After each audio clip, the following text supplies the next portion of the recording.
Bom, gente, aparecendo aqui mais uma vez dizendo pra vocês, postando quando dá, postando quando posso. Inclusive hoje meu cabelo está molhado, é uma segunda-feira, não costumo gravar nesses dias, né, mas aqui postando pra vocês, tentando ser constante na medida do possível. E hoje, gente, a gente vai concluir a nossa resenha desse livro aqui da Ruth. Então no vídeo anterior, os vídeos anteriores, né, eu dei algumas introduções, né, trazendo um pouco os temas que mais me tocaram o meu coração, assim, né, posso dizer, para chegar no ponto que eu queria chegar, que é esse vídeo falando das mulheres que de fato contribuíram para a história da igreja primitiva. Então, gente, desde já, se você está aqui e é católico vendo meu vídeo, me perdoe, meus amigos católicos, mas eu sou protestante, então se você ficar ofendido se eu não falar de Mônica como a Santa Mônica, por exemplo, ou de Agostinho como Santo Agostinho, me perdoem, eu sou protestante, pausa esse vídeo, vá ver outra coisa.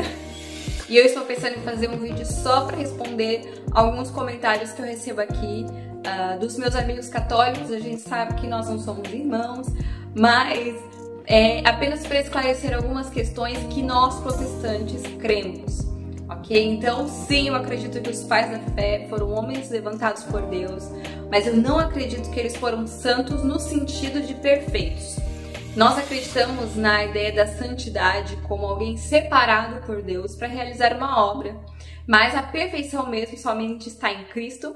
Por isso nós acreditamos somente em Cristo para a salvação, somente a fé nele para a redenção dos nossos pecados, e somente as Escrituras é a nossa autoridade suprema, né? Então, se eu não me referir a essas pessoas como santos, no sentido de perfeitos, me perdoem, mas eu realmente não acredito que eles foram perfeitos. E aqui nós iremos falar, como já falamos, sobre erros e acertos que nós podemos aprender ou evitar com essas pessoas que sim são de Deus, mas não são perfeitas, ok? Então, aqui eu vou falar um pouquinho sobre as mulheres que de fato contribuíram. Então, no vídeo anterior eu falei sobre alguns problemas que tiveram, né, na igreja primitiva, e problemas a igreja de Jesus Cristo sempre vai ter, porque, mais uma vez, não somos perfeitos, então precisaremos sempre passar por uma reforma, passar aí por um crivo, né, da palavra de Deus, para saber aonde estamos acertando, aonde estamos errando, o que podemos melhorar, consertar, enfim. E na igreja primitiva, né, tivemos também ali alguns acertos, alguns erros, e mesmo assim Deus usou pessoas imperfeitas, como Ele sempre faz, para glorificar o seu nome e para cumprir os seus propósitos aqui nessa terra. Então, sem mais delongas, vamos falar aqui de algumas mulheres que eu separei, que contribuíram para a igreja primitiva e que foram realmente úteis para o reino de Deus, não ultrapassando o que a palavra de Deus estabeleceu, né, como, né, autoridade, né, porque eu sou contra o pastorado feminino, mas também sem ser omissas, né, tendo papel ativo na igreja, né. E a primeira que eu gostaria de trazer aqui para vocês é Blandina, que é até uma mulher que ela entra antes ali de Constantino, né, então eu falo para vocês no vídeo anterior que depois de Constantino nós tivemos alguns equívocos, né, algumas ideias, até mesmo pelos pais da fé, né, homens de Deus, mas que se equivocaram em algumas questões, né, e foi até aí nesse período que teve ali os concílios, os debates para se estabelecer o que de fato era doutrina cristã e o que não era. Mas antes, né, a igreja foi terrivelmente perseguida, muitos cristãos morreram na arena, né, pela causa do evangelho, e uma dessas pessoas foi Blandina, né? Então eu não sei se eu falei um pouco sobre ela nesse vídeo que eu vou deixar aí pra vocês, quando eu falo sobre as mártires da Inglaterra. Mas a primeira vez que eu li sobre Blandina foi num livro falando sobre Anne Haskell. Anne Haskell foi uma mulher que morreu lá na Inglaterra, na época da Reforma Protestante, e ela foi comparada por esse pastor com Blandina. Blandina viveu ali entre os anos, vamos ler aqui na página 115. E assim como Anne Haskell, que morreu na Reforma Protestante, né, no século XVI, Blandina também morre pela causa do evangelho. Então, aqui tem a foto dela. Inclusive, gente, os leões, aqui vocês podem ver os leões negros. Os leões que eram usados na arena, né, para torturar os cristãos, eles estão extintos. Eles eram muito maiores do que os leões que nós conhecemos hoje. Então, eu vou deixar a foto aqui para vocês, porque eu acho que eles foram extintos no século passado. Eles são 2 vezes maiores que os leões que a gente conhece hoje em dia. A sua mordida é muito mais feroz e muito mais agressiva em relação aos leões que nós conhecemos. E os leões de hoje em dia também já não são tão mansinhos assim, né? Enfim, Blandina viveu no ano ali de aproximadamente 177 depois de Cristo. E ela, deixa eu ver aqui se eu acho. Então, na época de Blandina, o imperador romano era Marco Aurélio. E uma coisa muito interessante que nós iremos ver nos imperadores antes de Constantino é que, apesar de ter uma perseguição, os cristãos que vieram antes de Constantino, eles que eram os mais fiéis à palavra de Deus. Então, eu já vi alguns pastores, por exemplo, dizer que nós não devemos desejar a perseguição, né? Porque, embora a perseguição ela purifique, né, os verdadeiros cristãos, né, é um momento difícil, é um momento complicado, em que as pessoas realmente são tentadas a negar a fé. Mas um fato é que Cristo, que morreu pelos seus, que morreu pela igreja, ele irá sustentar a sua igreja. E como nós lemos até no livro de Atos, né, os cristãos que morriam pela causa do evangelho, eles morriam felizes por se acharem dignos de padecer pelo evangelho. Então, por mais triste que seja a perseguição, né, as torturas e tudo mais, esses períodos foram os períodos em que os cristãos foram mais fiéis à palavra de Deus.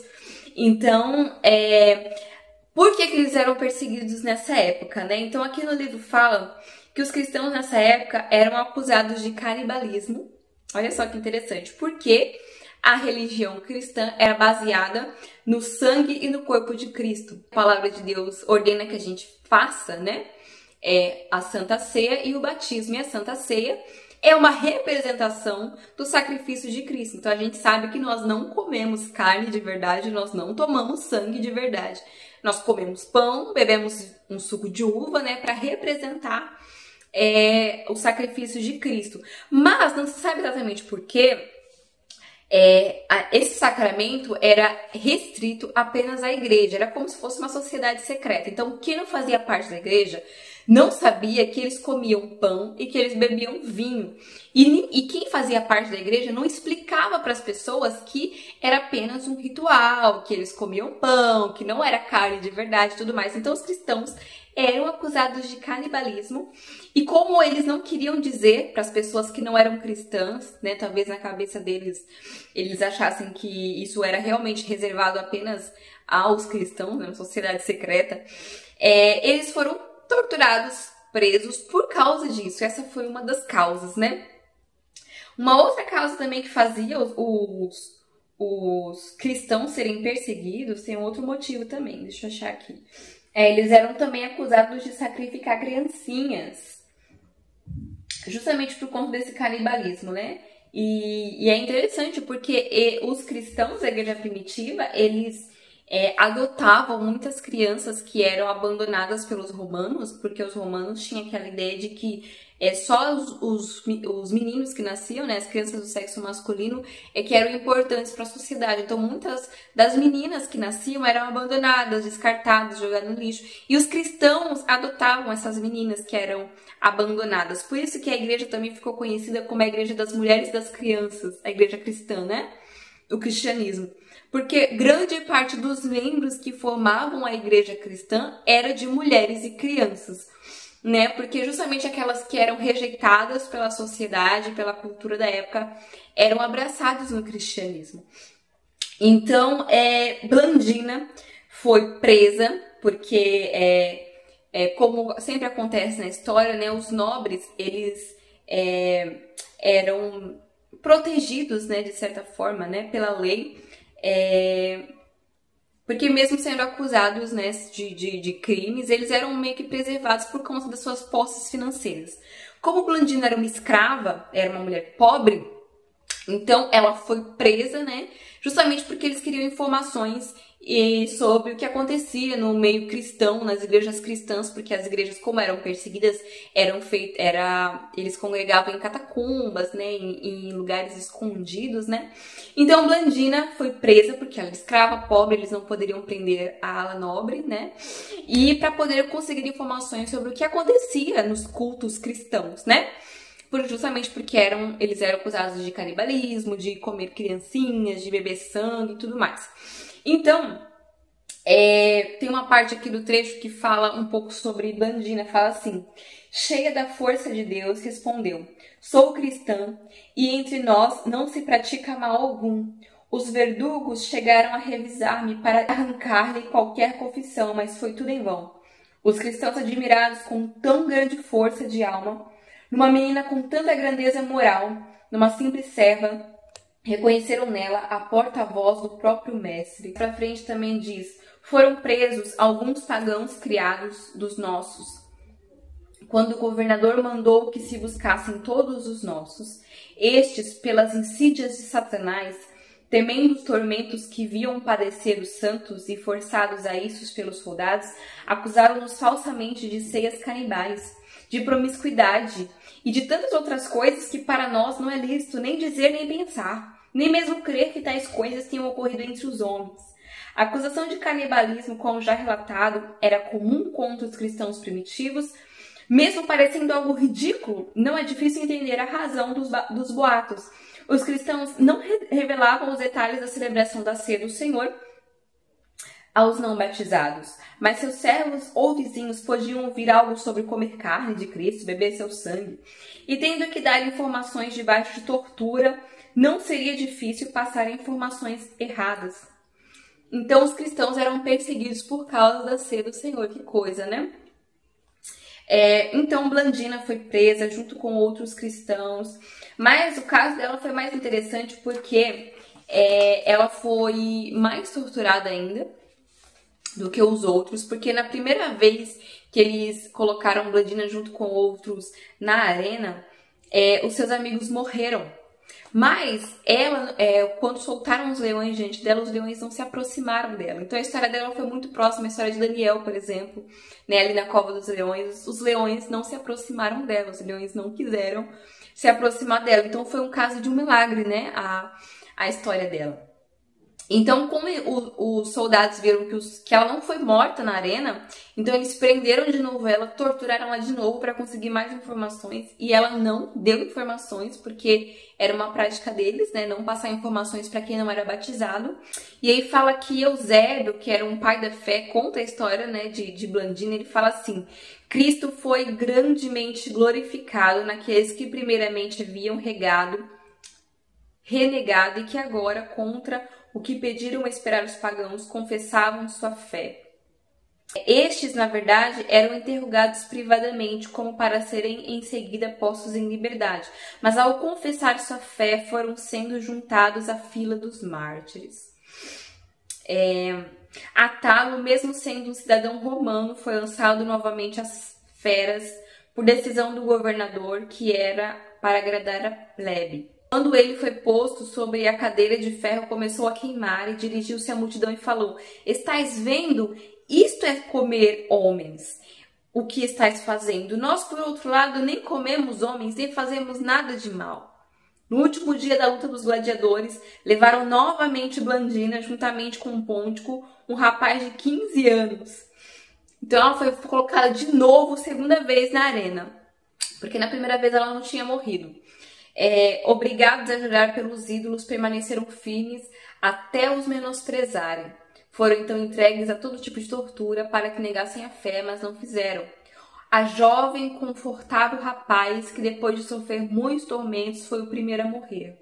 Como se fosse convidada a um banquete de bodas e não lançada às feras, Blandina resistia mesmo depois de açoites, feras e chamas.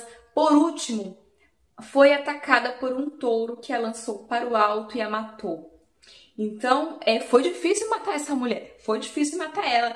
E aí tem um livro sobre Anne Esco, está disponível em PDF aqui no Google, que Anne Esco também, sobre torturas, não negou a fé em Jesus Cristo, e ela foi comparada com essa Blandina, né, que foi difícil matar, mas a sua morte, né, serviu de testemunho para outras pessoas, para que outras pessoas pudessem crer em Jesus Cristo, né? E essa foi que viveu em 177 depois de Cristo, né? Uma outra mulher que nós temos aqui, essa viveu um pouco mais à frente, depois de Constantino, e foi quando começou, né, umas ideias equivocadas em relação ao cristianismo, é Macrina. Macrina, inclusive, eu não li só aqui no livro da Ruth, eu li o livro dela mesmo, feito pelo seu irmão, Gregório de Nissa. Gregório de Nissa é um pai da fé, e ele faz um livro sobre sua irmã. E eu só acreditei que Macrina era de fato uma mulher de Deus, por causa que no fim, ali do livro de Gregório, tem uma frase dela, né? Quando ela tá perto de morrer, ela fala de Cristo. E quando as pessoas não falam de Cristo, fica muito difícil de saber se essa pessoa é crente ou não, porque sabemos que pessoas, elas podem ser religiosas, né? Viver uma vida religiosa sem Cristo. Uma vida religiosa sem Cristo, a gente desconfia se de fato essa pessoa é convertida, né? Porque a nossa conversão está em crer somente em Cristo para sermos salvos. Então nós entendemos que somos pecadores, que precisamos de um Salvador, e as nossas boas ações, elas são feitas pela fé em Cristo. Então toda pessoa que realmente se converteu, ela vai falar de Cristo. Então ela não vai falar de si mesma, ela vai falar de Jesus, né? Então, Macrina, ela foi uma mulher asceta. Então eu falei sobre o ascetismo no vídeo anterior, que inclusive tem vários comentários lá que eu pretendo responder num outro vídeo só falando deles, de católicos, né? E eu falo um pouco sobre a prática asceta, o que era o ascetismo e tal lá no vídeo anterior. Então ela foi uma asceta. E aí, é por isso que eu questionei, será que Macrina foi cristã de verdade? Será que ela não foi só uma mulher muito religiosa? Mas sim, de fato, ela foi uma mulher cristã. E mesmo sendo asceta, que é uma prática que eu não concordei, né? Ela dava o testemunho de Cristo. Então, qual foi a função dela na igreja, né? Macrina, como irmã dos pais da fé, ela era uma excelente conselheira. Então, ela na prática, ela foi aquilo que 1 Coríntios 14, se eu não me engano, fala sobre o que é a profecia. Então, nós temos na Bíblia mulheres que foram profetisas. Mas essa mulher profetisa não é uma base pra gente dizer que existiam mulheres, que existem pastorado feminino, que existem mulheres pastoras, né? Pastorado feminino é outra coisa. Então, de acordo com 1 Coríntios, a profecia, o dom de profetizar, ela tem a ver com exortar, consolar, edificar. Não fala de ensino ali, fala de consolo, de edificação e de exortação. Que é algo que nós mulheres fomos criadas para ser. Quando Deus nos criou lá no Jardim do Éden, né, que Deus fala que nós seríamos auxiliadoras idôneas, né? Essa parte do auxílio, do Ézer, né, que as mulheres são, vem dessa ideia de exortar, de consolar, de edificar. Então, como eu disse, né, se o seu marido, né, você que é casada, estiver cometendo algum erro, né, se você vê que ele tá cometendo algum erro, você estaria pecando contra Deus se você não alertá-lo sobre esse erro, né? Então, Macrina, ela ajudou muito os seus irmãos, né, Gregório de Nissa e Basílio de Cesareia, nessa exortação, nesse consolo, nessa edificação, né? Então, teve um período, por exemplo, em que Basílio de Cesareia ele se forma, né? Tinha ali escolas teológicas, enfim, e ele se forma, né, para ser ali um bispo e tal. Só que antes dele ser um bispo, ele visita sua irmã tinha um monastério, um mosteiro, né, feminino, e ele visita ali a sua irmã, né, para dizer, né, como foram os estudos e como foi tudo mais. E aí, né, até Gregório, né, relata no livro que Macrina olhou para Basílio e viu que ele estava muito orgulhoso, que ele estava se sentindo assim muito superior às outras pessoas só porque ele tinha muito conhecimento. E aí ela exorta ele, ela corrige ele: meu irmão, cuidado com esse orgulho é perigoso para você. E aí Basílio se sente ali confrontado pela sua irmã e ele reconhece o seu pecado. E ele, né, pede perdão para Deus e ele passa ali por um momento, né, de confissão de pecados ali, até ele voltar para onde ele teria que voltar, para que ele finalmente comece a exercer a sua função de bispo, né? Então, deixa eu ver se eu acho aqui o momento em que ela questiona Basílio, mas se eu não achar aqui, tá no livro dela, e o livro dela eu li gratuitamente no Google. Então, se você colocar no Google Macrina escrito por Gregório de Nyssa, você vai achar em PDF. Eu não gosto de ler livros em PDF, por exemplo, em celular eu não gosto. Mas como não tinha em português, assim, né, em papel, né, não tinha em português, o único livro que eu achei estava em espanhol. Ia ser caríssimo ter que trazer para cá para o Brasil, ia ter que ler em espanhol, enfim. Então eu preferi ler em PDF, que tem PDF em português, tá? Então se vocês quiserem ler o livro de Gregório de Nyssa falando sobre Macrina, tem disponível gratuitamente no Google, tá, gente? Então, achei, gente. Então, tem no livro da Macrina, mas tem também aqui no livro da Ruth, página 169, diz assim, falando de Basílio de Cesareia: o menino cresceu e foi estudar em Cesareia, a principal cidade da Capadócia, depois rumou para Antioquia. Gregório, que se Antioquia, Constantinopla e Atenas. Falando sobre Basílio, né? Na cidade grega, teve como companheiros de estudo Gregório, que se tornou bispo de Nazianzo, e Juliano, futuro imperador romano. Com uma educação tão esmerada e com dotes naturais de oratória, Basílio alcançou grande fama e respeito que o deixaram muito orgulhoso. De volta à sua terra, assumiu a cátedra de retórica da Universidade de Cesareia. Sua irmã Macrina o repreendeu por tal convencimento, dizendo que ele se considerava o maior cidadão de Cesareia, mas que deveria parar de citar os autores pagãos e procurar viver segundo os ensinos cristãos. Nesse tempo, Naucrácio, irmão deles, que levava uma vida de meditação no campo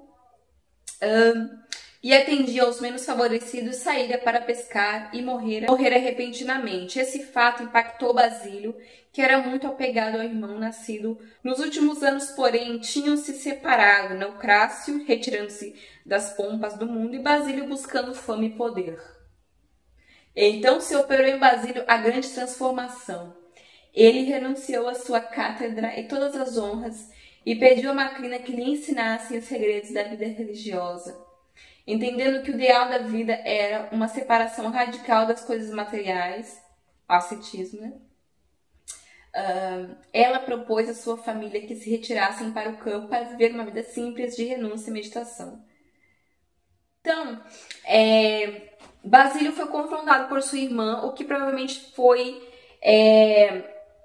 dito aqui que ele ainda não era convertido quando ele foi estudar lá em Cesareia e tudo mais.